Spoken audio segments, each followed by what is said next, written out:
কিয়ামত যখন হবে তখন আমরা থাকবো কিনা এটা আল্লাহ ভালো জানেন। বাকি মনে হচ্ছে যে আমরা থাকবো না, ততদিন হায়াত পাবো কিনা, কারণ কিয়ামতের আলামত তো অনেকগুলো এখনো বাকি রয়ে গেছে, সেগুলা প্রকাশ পাবে, এরপর কিয়ামত ঘটবে। বিশেষ করে 10টা বড় বড় আলামত প্রকাশ পাবে, এরপরে কিয়ামত ঘটবে। তো আল্লাহ জানেন কতদিন আমি বাঁচবো, আপনারা বাঁচবেন, আমাদের বংশধর যারা আসবে তারা কতদিন বাঁচবে, কি পরিমাণ বাঁচবে, এগুলাও আল্লাহ জানেন। বাকি দোয়া করি নিকৃষ্ট মানুষগুলার মধ্যে যেন আমি আপনি আমাদের পরবর্তী প্রজন্মের কেউ না থাকে। তো কিয়ামত এটা হবে, এটা নিশ্চিত। বলেন তো কি বারে হবে? আগামী বছর। কোন বছরে? শুক্রবার। কিয়ামত হবে এটা কে জানে? কিয়ামত নিশ্চিত হবে এটা কে জানে? কিয়ামত শুক্রবারে হবে। কোন বছরের শুক্রবারে হবে এটাও কে জানেন? কিয়ামত কাদের উপর হবে? কিয়ামত হবে একটা সিংহায় ইসরাফিল আলাইহিস সালাম ফু দিবে, ফু দিলে সব তছনছ হয়ে যাবে। তখন আপনার পাহাড় পর্বত যা আছে সব শেষ, মানুষগুলাও বেহুশ হয়ে যাবে। এটাকে বলা হবে নাফখাতুস সাকি। এরপরে আরেকটা ফু দিবে, তখন সবাই আবার কিয়ামতের মাঠে দাঁড়াবে। এখন আসেন, প্রথম ফুয়ের অপেক্ষায় ইসরাফিল এখনো আছে। তিরমিজি শরীফের 3243 নম্বর হাদিসের বর্ণনা। عن أبي سعيد الخدري رضي الله تعالى عنه قال قال رسول الله صلى الله عليه وسلم। আবু সাঈদ খুদরি রাদিয়াল্লাহু তাআলা আনহুর বর্ণনা, নবীজি বলেন, কাইফা আনআমু ওয়া ক্বাদ ইলতাকামা সাহিবুল করনিল করনা ওয়া হানা জাবহাতা ওয়া আসগা সামআ ইয়ানতাযিরু আইয়ুমারা আইয়ানফুখা ফায়ানফুখা فقال المسلمون فكيف نقول يا رسول الله قال قولوا حسبنا الله ونعم الوكيل توكلنا على الله ربنا। রাসূলুল্লাহ সাল্লাল্লাহু আলাইহি সাল্লাম বলেন, কাইফা আনআমু, হাদিসটি মন দিয়ে শুনেন কি বলে, কাইফা আনআমু, আমি কিভাবে আনন্দ উল্লাস করতে পারি বলো, আমি কিভাবে স্বাচ্ছন্দ্যে থাকবো বলো। ওয়া ক্বাদ ইলতাকামা সাহিবুল করনিল করনা, সিংহাওয়ালা তো সিংহা মুখে নিয়ে বসে আছে, আমি কিভাবে আনন্দ করব বলো। নবীজি বলেন, সিংহাওয়ালা সিংহা মুখে নিয়ে বসা, বলো আমি কিভাবে আনন্দ করি, এই টেনশনে তো আমার আনন্দ করতে মন চায় না। আল্লাহর পরে যিনি শ্রেষ্ঠ তিনি কয় আমি আনন্দটা করব কিভাবে বলো। সিংহাওয়ালা তো সিংহা মুখে নিয়ে বসা। ওয়াহানা জাবাহাতা, মাথাটা ঝুঁকিয়ে আছে, ও আসগা সামআ, কান খাড়া করে রাখছে, ইয়ানতাযিরু আইয়ুমারা আইয়ানফুখা, অপেক্ষায় আছে কখন আল্লাহ বলবে সিংহায় ফু দেওয়ার জন্য, বলা মাত্রই সিংহায় ফু দিবে। নবীজি বলে, আমি আনন্দ কিভাবে করি বলো। সিংহাওয়ালা মুখে সিংহা নিয়ে বসে আছে, বা শুধু বসে থাকলে তো হতো, সিংহাটা মুখে নিয়ে মাথাটা ঝুঁকাইয়া আল্লাহর কাছে কানটা খাড়া করে রাখছে যে আল্লাহ বলা মাত্রই ফু দিবে। আর এই টেনশনে আমি আনন্দ করব কিভাবে বলো।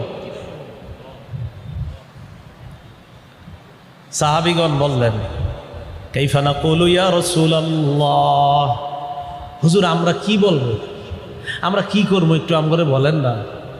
ফাকালা রাসূলুল্লাহ সাল্লাল্লাহু আলাইহি ওয়াসাল্লাম কুলু, আল্লাহ নবী বললেন তোমরা বলবা হাসবুনাল্লাহু ওয়া নি'মাল ওয়াকিল। পড়েন,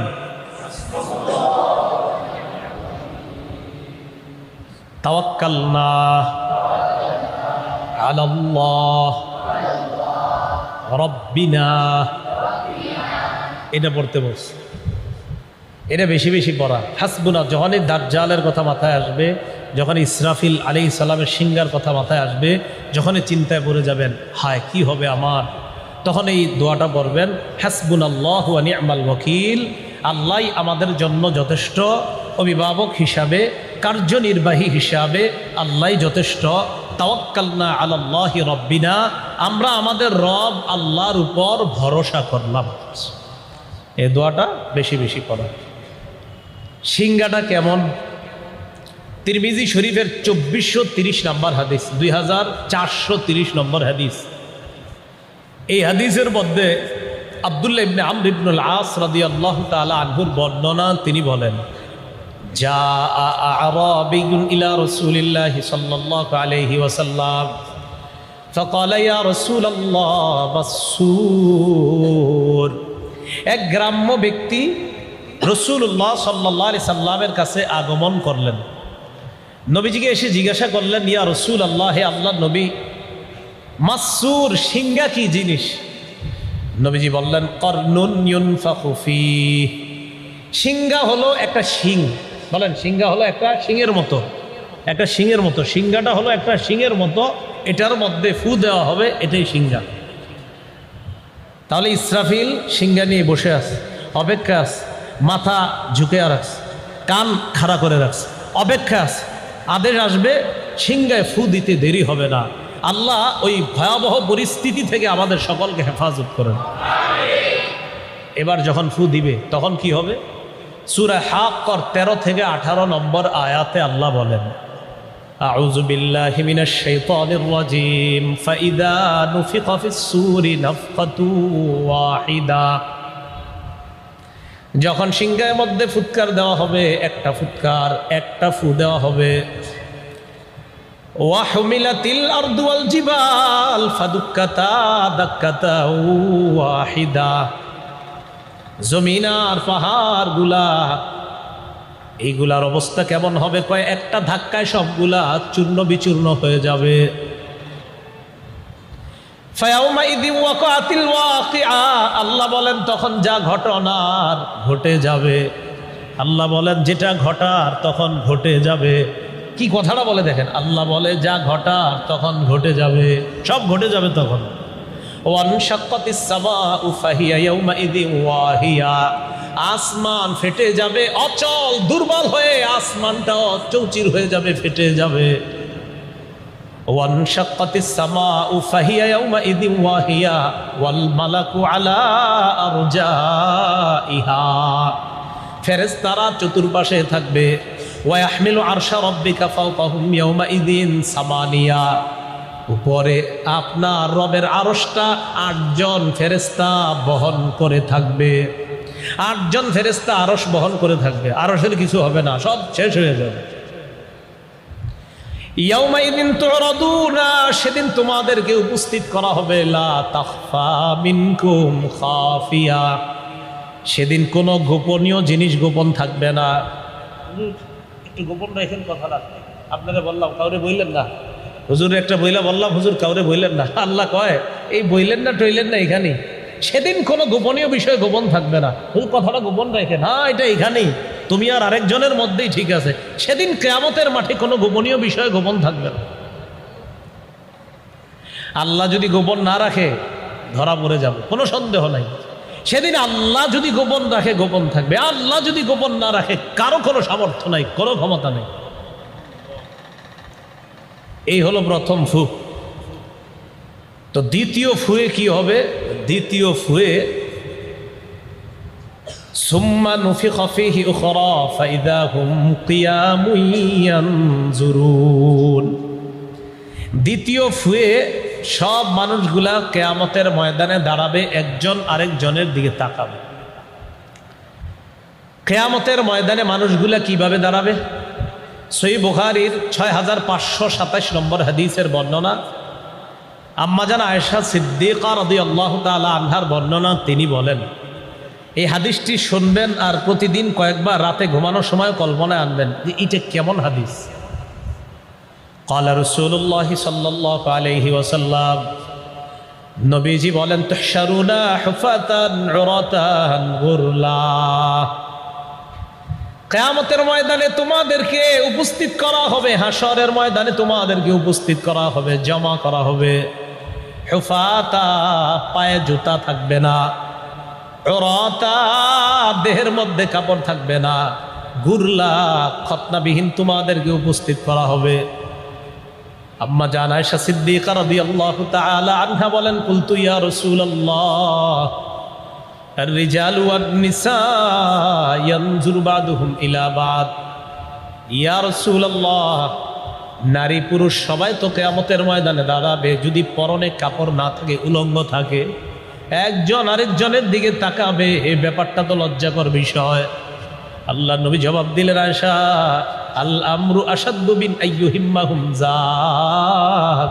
ওই দিনের ব্যাপারটা এত ভয়ঙ্কর হবে, যেই ভয়ঙ্কর পরিস্থিতি মানুষের চিন্তার বাহিরে থাকবে। মানুষ চিন্তা করে যে আমরা মনে করেন আমরা চিন্তা করলাম, হুজুর কেমন দেখা যাবে উলঙ্গ থাকলে, এটা হলো আমাদের চিন্তা। নবীজি কয়, না না, তোমাদের চিন্তারও বাহিরে থাকবে এমন ভয়াবহ পরিস্থিতি হবে। কয় এত ভয়ঙ্কর পরিস্থিতি হবে যে তোমরা তো এখন চিন্তা করতেছো একজন আরেকজনের দিকে কিভাবে তাকাবো। আরে সেদিন তো পেরেশানির কারণে পাশের জন কি উলঙ্গ আছে কিনা এটা দেখার সময়ই পাবা না। আমি চিন্তা করি মাঝে মাঝে যে একজনের পরনে কাপড় নাই, এটা কিভাবে সম্ভব না তাকানো? তাহলে পরিস্থিতি কতটা ভয়াবহ হলে আমিও তার দিকে তাকানোর সুযোগ পাবো না, নিজের পেরেশানি এতটা ভয়ঙ্কর হবে। তো নবীজি বলে, আয়েশা, তোমাদের চিন্তার চেয়েও আরো ভয়ঙ্কর বিষয়টা কিয়ামতের মাঠ। কি তাকাবে আরেকজনের দিকে? তাকানোরই তো সুযোগ থাকবে না। হ্যাঁ, পরে আস্তে ধীরে কাপড়ও পরানো হবে, ইব্রাহিম নবীর মাধ্যমে আবার কাপড় পরানোও শুরু হবে। তো যাই হোক, কেয়ামতের ময়দানে এইভাবে উপস্থিত করা হবে। করার পর সেদিন আরেকটা ঘটনা ঘটবে কেয়ামতের ময়দানে। সহিহ বুখারীর 4812 নম্বর হাদিসের বর্ণনা, আবু হুরায়রা রাদিয়াল্লাহু তাআলা আনহুর বর্ণনা। তিনি বলেন, আন আবি হুরায়রা রাদিয়াল্লাহু তাআলা আনহু قال سمعت رسول الله صلى الله عليه وسلم يقول يقبض الله الأرض يوم القيامة ويطوي السماوات بيمينه فيقول أنا الملك أين ملوك الأرض। নবীজি বলেন, কিয়ামতের ময়দানে আল্লাহ জমিনটাকে তার কবজায় নিয়ে নিবে। পুরা আসমানগুলা, সবগুলা আসমান পেঁচায়া আল্লাহ তার কুদরতি ডান হাতের মধ্যে রেখে বলবে, এই কিয়ামতের মাঠের সমস্ত মানুষ, আনাল মালিক, আমি বাদশাহ, আমি বাদশাহ। আইনা মুলুকুল আরদ, কোথায় জমিনের রাজা বাদশারা? কোথায়? বাদশাহ কারে কয় তাকায়া দেখো। আসমান হাতে আনতে পারছিলা? জমিনটা হাতে নিতে পারছো না?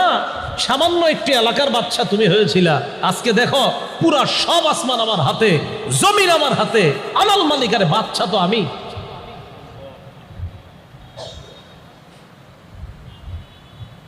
আর কি অবস্থা হবে জাহান্নামীদের কিয়ামতের মাঠে? এখনো জাহান্নামে যায় নাই, কিয়ামতের মাঠে।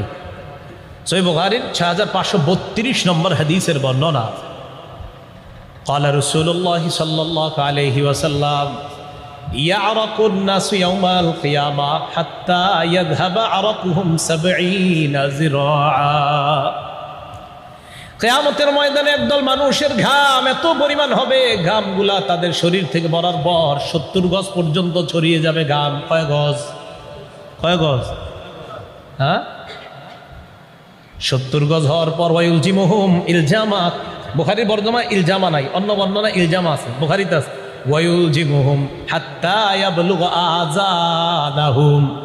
ঘাম এত পরিমাণ হবে, এই ঘাম মানে পায়ের নিচে পড়ে থাকবে এমন না, ঘাম এত পরিমাণ উঁচা হবে, এই ঘামের মধ্যে তাদের চেহারাটা ডুববে। শুধু তাই না, চেহারা ডুববে একবার, কান পর্যন্ত ঘাম চলে যাবে, একবার চেহারা ঘামের নিচে যাবে, আবার ঘামের উপর উঠবে। এইভাবে কিয়ামতের মাঠটা কায়েম হবে। ভয়াবহ পরিস্থিতি কি পরিমাণ হবে নবীজি কয়, তোমরা যদি জানতা তাহলে তোমরা কি করতে জানো? আরামায়ের ছাইরা মাঝে মাঝে জঙ্গলে গিয়ে আল্লাহর কাছে আশ্রয় চাইতা, যদি কিয়ামতের ভয়াবহতা তোমরা জানতা। তিরমিজি শরীফের 2312 নম্বর হাদিসের বর্ণনা। এই হাদিসের মধ্যে আসছে রাসূলুল্লাহ সাল্লাল্লাহু আলাইহি সাল্লাম বলেন, লাউ তা'লামুনা মা আ'লামু, পুরো বিষয়টা ইন্নী আরা মা লা তারাউনা, তোমরা যা দেখো না আমি তা দেখি, ওয়া আসমাউ মা লা তাসমাউনা, তোমরা যা শোনো না আমি তা শুনি। বর্ণনাটা মন দিয়ে শোনেন, তোমরা যা দেখো না আমি তা দেখি, তোমরা যা শোনো না আমি তা শুনি। আবু যর গিফারি রাদিয়াল্লাহু তাআলা আনহু বর্ণনা। এরপর নবীজি বলেন, শোনো, আত্তাতিস সামা ওয়া হুক্কালাহা আন তাইত্তা, কয় আকাশ কটকট আওয়াজ করতেছে, আকাশ কটকট আওয়াজ করতেছে। আসমানের জন্য এটা শোভা পায়, এটা তার হক আছে এইভাবে কটকট আওয়াজ করা। হ্যাঁ, এটা আমি শুনি, তোমরা শোনো না। এটা ও কটকট করতেছে। জানো তোমরা মা ফিহা মাউদিউ আরবা'i আসাবি'a ইল্লা ওয়া মালাকুন ওয়াদিউন জাবহাতাহু ফিস সামা সাজিদান লিল্লাহ। নবীজি বলেন আসমানের মধ্যে এমন 4 আঙ্গুল পরিমাণও ফাঁকা জায়গা নাই যে জায়গার মধ্যে একজন ফেরেশতা তার মাথাটা ঝুঁকায় আল্লাহর দরবারে সিজদা করে না। আসমানের মধ্যে 4 আঙ্গুল পরিমাণও ফাঁকা পাবে না, প্রত্যেকটা জায়গায় ফেরেশতার সিজদা পাইবা। ফেরেশতা সিজদা করে, আসমান কটকট আওয়াজ করে, এটা তার জন্য শোভা পায়, সে করে এই আওয়াজটা। এরপরে কি কয় নবীজি দেখেন, লাউ তা'লামুনা মা আ'লামু, আমি যা জানি তোমরা যদি তা জানতে, লা দাহিকতুম কলিলা ওয়া লা বাকাইতুম কাসীরা, তাহলে তোমরা কম হাসতে আর বেশি বেশি কান্না করতা।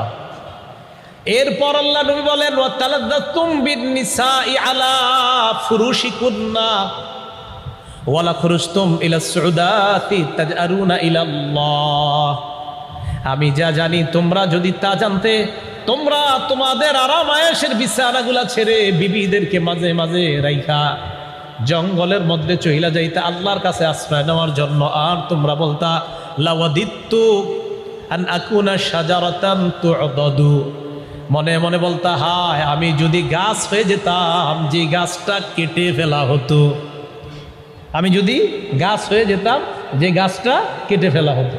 তাহলে চিন্তা করেন পেরেশানি কি পরিমাণ। নবীজি কয় তোমরা যদি জানতা আমি যা জানি, মাঝে মাঝে জঙ্গলে গিয়ে কি বলতা জানো, হায় আল্লাহ তোমার আশ্রয় চাই, তোমার কাছে বানা চাই, আমি যদি গাছ হয়ে যেতাম যে গাছটাকে কেটে ফেলে এটাকে লাকড়ি বানায়া মানুষ জ্বালায় ফেলতো বা শেষ হয়ে যেত, আমার আর কোনো হিসাব নিকাশ করার প্রয়োজন হইতো না। মাঝে মাঝে এরকম আফসোস হইতো, এরকম তোমরা করতা যদি তোমরা জানতা আমি যা জানি, এটা যদি তোমরা জানতা। কিয়ামতের ভয়াবহতা থেকে আল্লাহ হেফাজত করে আমাদেরকে যেন আরশের ছায়াতলে আল্লাহ মায়া করে জায়গা করে দেয়। সবচেয়ে ভয়ঙ্কর পরিস্থিতি কাদের হবে? অনেকের হবে। এর মধ্যে উল্লেখযোগ্য যারা বয়ান করে, বক্তৃতা করে, বক্তাদের হবে। হ্যাঁ, বক্তাদের। বুখারী মুসলিমের এক যুগে বর্ণনা হাদিস, عن أسامة بن زيد رضي الله تعالى عنه قال قال رسول الله صلى الله عليه وسلم, উসামা রাদিয়াল্লাহু তাআলা আনহুর বর্ণনা, আল্লাহ নবী সাল্লাল্লাহু আলাইহি ওয়াসাল্লাম বলেন, ইউজাউ বির রাজুলি ইয়াউমাল কিয়ামা ফায়ুলকা ফিন নার, এক ব্যক্তিকে কিয়ামতের ময়দানে আনা হবে, আনার পর তাকে জাহান্নামের মধ্যে নিক্ষেপ করা হবে। জাহান্নামের মধ্যে নিক্ষেপ করার পর তাকে দেখেন ফাতানদালিকু আকতাবু বাতনিহি, জাহান্নামের আগুনের মধ্যে যাওয়ার পর তার পেটের নারী বুড়িগুলা বের হয়ে যাবে। নারী বুড়িগুলা বের হওয়ার পর ইয়াদুরু হাওলাহা কামা ইয়াদুরুল হিমার বিররাহা, ওই ব্যক্তি নারী বুড়িগুলার চারপাশে ঘুরতে থাকবে যেইভাবে গাধা তার চাক্কির পাশে ঘুরতে থাকে। ফায়াজতামিউ ইলাইহি আহলুন নার, অন্যান্য জাহান্নামীরা তার কাছে আসবে। জাহান্নামীরা কি শান্তিতে আছে? অন্যরা এরা সান্ত্বনা দিতে আছে, মানে অন্য জাহান্নামীরা তো শান্তিতে নাই, তো এরা অবাক হয়ে যাবে, ঘটনা কি এর অবস্থা কা। তাহলে ব্যাপারটা বুঝেন, অন্য জাহান্নামীরা এরে দেখতে আসবে যে ঘটনা কি এর অবস্থা কা। এই হাদিস আমি পড়ি আর বারবার চিন্তা করি, যে অন্য জাহান্নামীরা ওরে দেখতে আসবে, সবাই তো ভয়ঙ্কর অবস্থায় আছে, কিন্তু অন্যরা ওরে দেখতে আসবে, কি ঘটনা কি এর অবস্থা কি। তাহলে কি পরিমাণ ভয়ঙ্কর অবস্থা আছে। তো জাহান্নামীরা আইসা বলবে, এই তোমারে তো চিনা চিনা লাগে। ওই জাহান্নামীরা বলবে, আলাম তাকুন তা'মুরুনা বিল মা'রুফ ওয়া তানহানা আনিল মুনকার, তুমি কি ওই ব্যক্তি না যে ব্যক্তি আমাদেরকে সৎ কাজের আদেশ করতা, অসৎ কাজের নিষেধ করতা? তুমি কি ওই ব্যক্তি না? তোমারে আমরা কতভাবে দাওয়াত দিয়ে আনতাম, তোমারে আমরা 7 দিন 10 দিন 20 দিন আমরা মাইকিং করতাম, তারপর তোমারে আনতাম, তুমি সেটা? আরে তুমি আমঘরে নামাজের কথা বলতা, তুমি তো সে। তো বলবে হ্যাঁ আমি সে। তো তোমার এই অবস্থা কেন? জবাব দিবে কুনতু আমুরুকুম বিল মারুফ ওয়ালা আতি, আমি তোমাদেরকে সৎ কাজের কথা বলতাম, আমি নিজেই করতাম না। তোমাদেরকে ফজরের নামাজ পড়ানোর ওয়াজ করতাম, এশার নামাজ পড়ার জন্য ওয়াজ করতাম, আমি নিজেই এশার নামাজ পড়তাম না, ফজর নামাজ পড়তাম না, বিভিন্ন নামাজে আমি অংশগ্রহণ করতাম না। একটা অনুষ্ঠান শেষ করে আরেকটাই যেতে হবে, এই টেনশনে মাঝখানে কত নামাজ ক্যাপ করে দিলাম, কাজা করে দিলাম। বয়ানের ফিকিরে করতে করতে একটা দুইটা তিনটা পর্যন্ত শেষ করে ফেললাম। অনেক সময় এশার নামাজের কথাটাও ভুলে গেলাম। তুমি সে? হ্যাঁ আমি। আফসোস।